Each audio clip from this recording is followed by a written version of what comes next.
another YouTube video. Make sure you guys subscribe, like, and comment.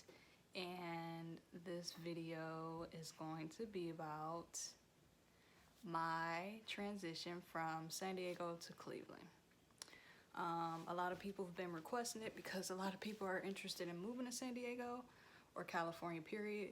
And I've been here 5 years, so I pretty much know the ins and outs. So I'll start with, I am originally from Cleveland. I moved to San Diego in 2015, so I've been here for 5 years.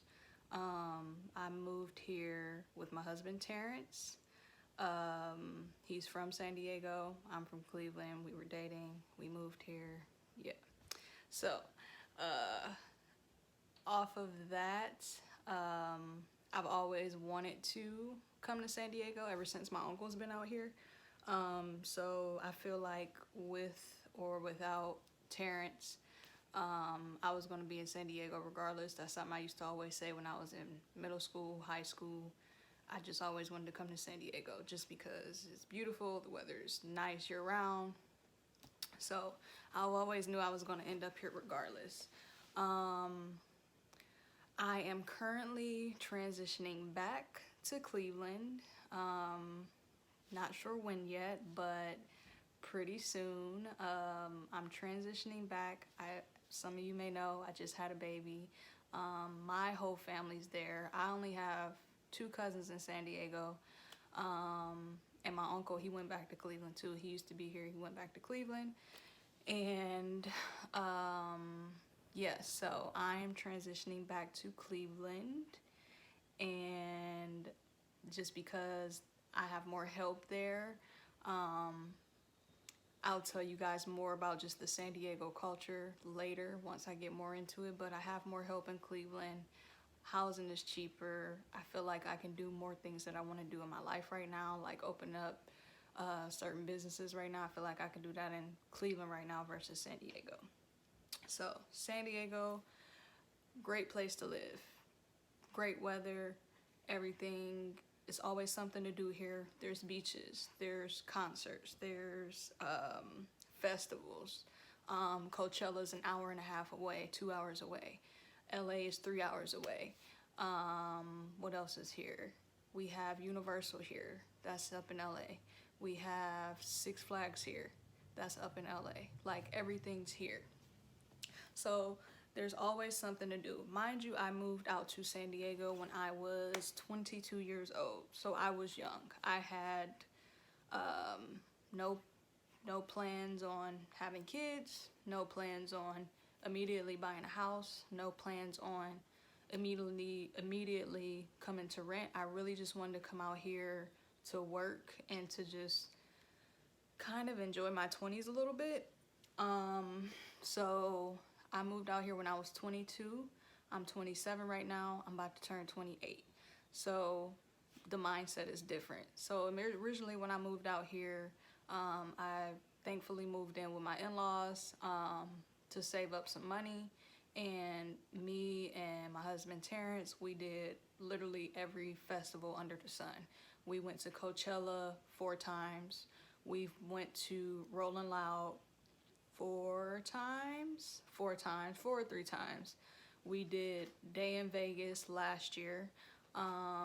We went to Day and Night. It was a festival called Day and Night 2 or 3 times. We've literally been to every single music festival there is. And as you know, most of the music festivals are in LA, San Diego area. So we've literally like done every single festival. We done general admission, we done VIP, we did super VIPs where we're super close to the stage, we did general admission where you super packed like sardines. If you down for a good time, good music and all that stuff, good music festivals, obviously with COVID going on right now, it's hard to do, but like San Diego is literally the place for it. Like, when I tell you there was a music festival we was going to maybe every 3 or 4 months, I'm not joking to you. Like, we was at every music festival. On top of that, a lot of people come out here to perform at this place called, it's a place in North Park. North Park, San Diego, not too far from me, about 20 minutes away. But a lot of big people come out here. Like I saw Tiana Taylor there, I saw Lil Uzi there, I saw Schoolboy Q there, I saw Kodak. I've seen everybody pretty much, and the tickets was what, 30 to $50. And it's not like it's kind of like a House of Blues type of place. So it's not like it's super packed, but it's like it's a decent amount of people, and you can see the people like literally right there. I saw Young M.A. too. That was just another person I thought of. But if that is what you want to do, is that what you're into, San Diego is the place. Beaches, San Diego's the place. Like I said, there's always something to do. The food here is really, really good. It's really, really diverse. There's Mexican food, there's Filipino food, there's of course American food, In and Out. It's a bunch of different food spots out here, versus where Cleveland, there's just a lot of barbecue, a lot of different barbecue spots. Like some barbecue spots are fire, some barbecue spots are disgusting. I would say that's the difference between the food. And I'm not saying that you can't do anything in Cleveland, but the variety here is way, way better. Like in Cleveland, I know they just built a Topgolf. Downtown has gotten a lot better. I know OVO Fest is closer to Cleveland than flying from San Diego, obviously. I know they have festivals over there, like up in Chicago and stuff. So I'm kind of looking forward to, if I'm able to, eventually trying those festivals out and seeing how those are versus West Coast. But I mean, West Coast, you can't beat the weather. If you do something over there in the summertime or at any time, it's just like, all right, is it about to be super hot and muggy, or is it about to rain? Like the weather here, you literally cannot beat, I promise you. Downtown life. So downtown life here for me is not for me. Downtown life in Cleveland, I would say, is a little more for me. The reason I say that is downtown San Diego, there's a lot of different races, varieties down here, so they can't sit there and play one type of music. Like, it's a variety of music. You're going to get mainly like pop and mainly what's hot on the radio, and that's really it. Unless you go to like a specific night at a club, like a specific hip hop night, a specific R&B night. Other than that, you're gonna get like, if you ever been to Vegas and been to a club, you're gonna get like Vegas music. And I'm not talking about Dre's. I'm talking about like, you're gonna get Latina, you're gonna get Mexican, you're gonna get pop, you're gonna get rap, you're gonna get all that at one club in San Diego. There is some clubs out here, it's a little, they're not as nice, but there are some clubs out here that do play just mainly like hip hop. But it's like, okay, you gotta pay to sit down and pay to get a hookah. And I'm not talking about like, oh, let's pay $50 for a hookah. I'm talking about like, you gotta pay for the table and pay for the hookah and pay for a bottle. So you about to spend like $600, $500 at a hookah spot down here to listen to the music that you want to listen to if you're into hip-hop. For me, I'm not spending that. I'm way too cheap for that, and I'm not about to stand in nobody's club all night on my feet. That I'm not gonna do. Not to say I don't have fun at the other clubs, it's just the music for me. The music is what draws me into a club, and the music for me sometimes just doesn't do it. I'm like ready to go home already from listening to the same pop, the same, you know, it's just boring. I just like one type of music. I want to listen to that one type of music and I'm good to go. But the nightlife is cool, it's fun. It's a lot of different variety of people out here. It was cool for the time being down here, but as I've been down here, it's like, okay, it gets kind of old. Like, it was cool to see different races, hear different music, hear different things. But then it got to a point where I was going out and it was just like, okay, the music is literally boring me. Like, I'm ready to go. Besides that, the nightlife is just based on your preference. Okay, now let's get into cost of living. So, cost of living in San Diego is ridiculous. And when I say ridiculous, I'm not exaggerating. I mean ridiculous to the point where I've worked with doctors who cannot afford to live here. So I would say a 1-bedroom apartment is going for, at the lowest right now, $1,500-$1,600. And I'm not talking about like a big 1-bedroom apartment. Like, I know downtown Cleveland have some big 1-bedroom apartments that's going for like $900, maybe $1,000. I know the cheapest I've seen is $800. Down here, it's not even that big, bro. It's literally like, it's not big. Like, you walk into one room, you turn the corner, you're in another room, you turn the corner, you're in another room, and that's it. I did rent out here. I had an apartment from 2016 to 2018. And I was paying, we had a 1-bedroom apartment. I was paying about $1,300 a month, $1,400 a month, for that 1-bedroom apartment. Some apartments down here are very nice and are very big, but they're going for like I know a nice 3-bedroom apartment that's spacious and that's decently big is going for $2,400 a month rent. On top of, I don't know, some places cover sewer, water, and gas, some places don't, but on top of sewer, water, gas, lights. So the cost of living is expensive. Cleveland cost of living is not that bad to me. I know Cleveland has sucky weather. I know it's things that comes with Cleveland, but as far as the sucky weather, I lived through that for 22 years. I'm used to it. It's 3 months, 4 months out the year, sometimes 5 months. I ain't gonna hold you, but sometimes 5 months. That's the downfall. But Cleveland cost of living, me and my husband went out there for a week. We looked at about 20 to 22 houses between the range of, I would say the cheapest house was maybe $90,000, and the most expensive house we looked at was $190,000. So between that range, and I'm not talking about like 1-bedroom houses. These are like 2-3-bedroom houses. Now the difference between the housing is, I would say San Diego housing is definitely more open floor plan.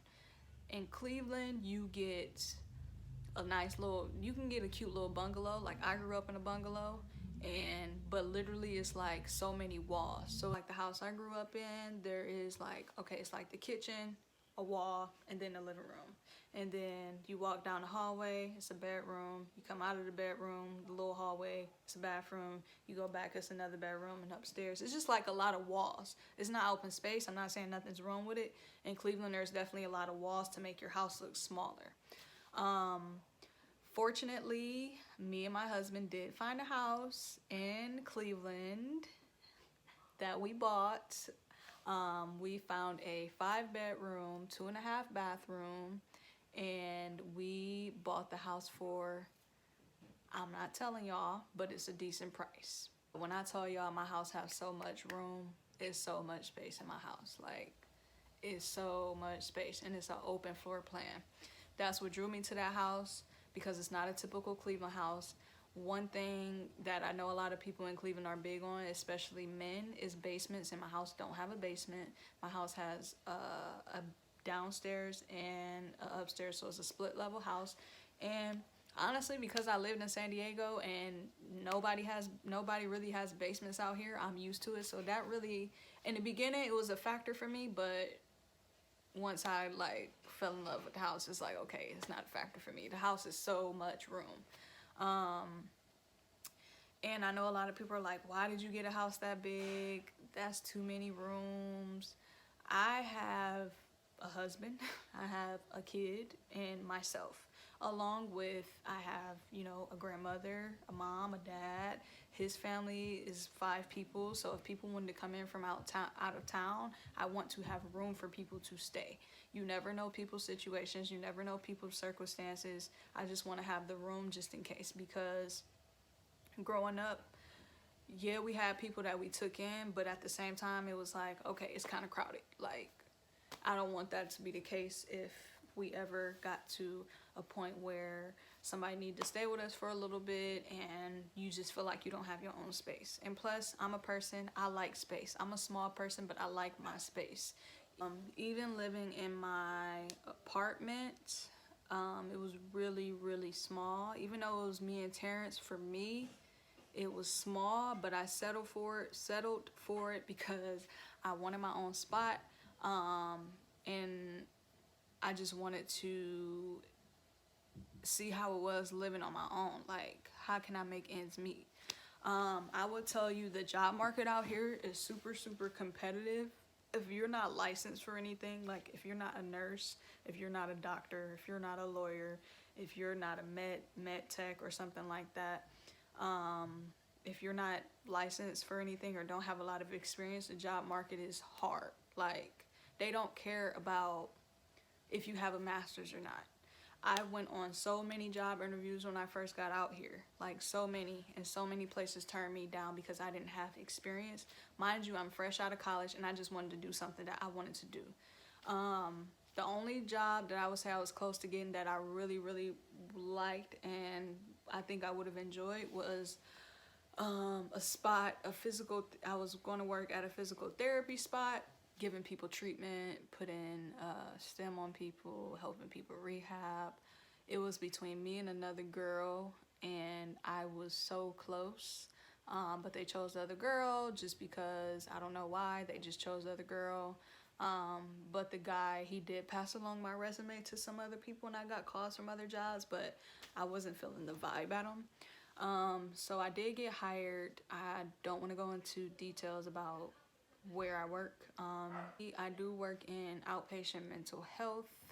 I am on the administrative side of it. I started off working in front office and then I moved my way up to office manager and now I am currently in an administrative position.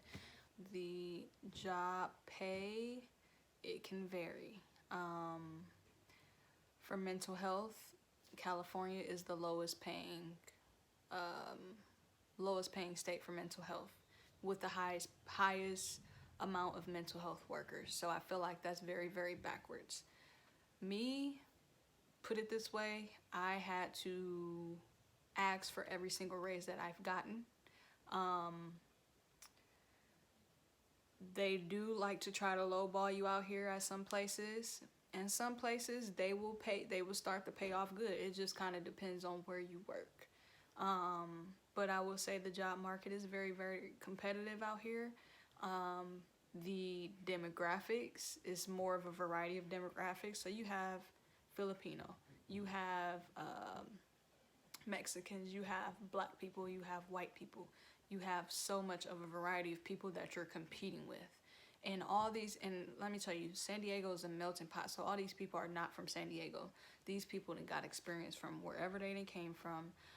Some people done got experience from San Diego versus where in Cleveland, it's like it used to be, shout out to all my people getting degrees, but it used to be rare for somebody African American to have a degree and a master's at that. But that number has come up. But I would say education, I'm not going to say this because I haven't been in Cleveland's job market in a long time, but when I was, education sort of kind of mattered to people versus out here, education don't mean nothing. That's because out here, the cost of living is so much. When kids graduate out here, they don't immediately go to college. Some do, but a lot of people go straight to work and then they go to college. So that's why when y'all meet people from San Diego from other schools that are older, say you meet like a 22-year-old sophomore, that's because they had to get out of school, work first, and then pay for school.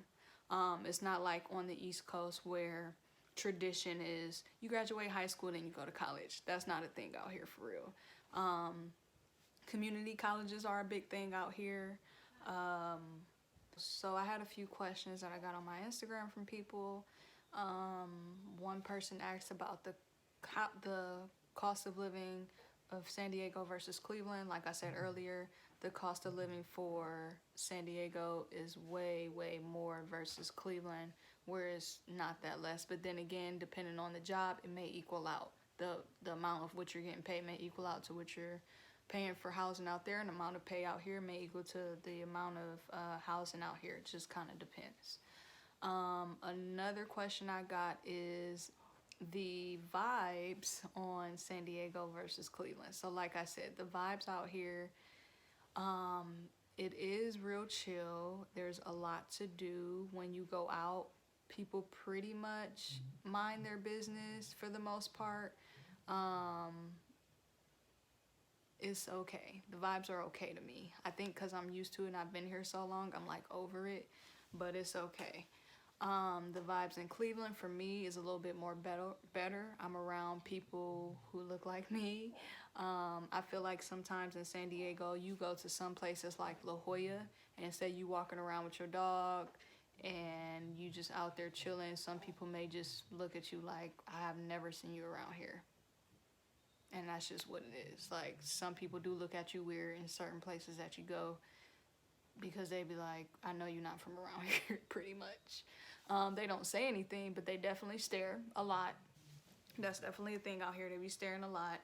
I would say the music downtown for me in Cleveland is way better. I know wherever I go, I know y'all say Rumor is ghetto. What was that club that used to be open? Medusa. Y'all said that was ghetto. Me, those are my type of styles. I love it. I love being around my people. I love listening to hip hop. My sister works at Lotus. I love that bar too because I know I'm gonna get good music. Wherever I go out downtown Cleveland, I know I'm gonna get good music regardless. Like, that's a given. I know I don't have to be like, but is it good music there? No. In San Diego, it's just like, will I get good music or will I not? And then the next question somebody asked was about what makes me want to leave San Diego, I believe was a question. My family, number one. I haven't been with my family for 5 years. I feel like I'm missing out on some stuff. Like, I had a niece and I go home and she barely knows me. I just feel like I'm missing out on family things. And as much as I love San Diego and love the weather here, I just feel like at this point in my life, it's just certain things that I need to do for myself in order to feel like complete. Like I said, family is a big thing that I'm moving back. Me having a baby is a big thing of me moving back. I have more help versus out here. Out here, I'm not about to sit here and tell people like, oh, I need you to stop working so you can watch my kid. Like, out here, you have to work. That's how expensive it is. You don't really have that option to not work unless you done saved up a buku load of money. But for the most part, you have to work because rent is stupid out here. So those are like the main reasons. And I've always said by 30, I want to buy a house. So me and my husband for the past 3 years have been contemplating where we wanted to live. So like San Diego was an option, and the option was to buy a condo and live in a condo, or buy a decent sized apartment and live in an apartment to own, not to rent. Another option was Atlanta, Georgia. He has his whole other side of the family in Atlanta, grandma's cousins, and plus that wasn't a far away trip for Cleveland, so we was down for Atlanta too. But we steered away from Atlanta just because of the traffic and just because I wanted on hand more help with my kid. Phoenix was an option, and we completely didn't weigh out Phoenix. So our plan is to live in Cleveland for about 5 to 7 years.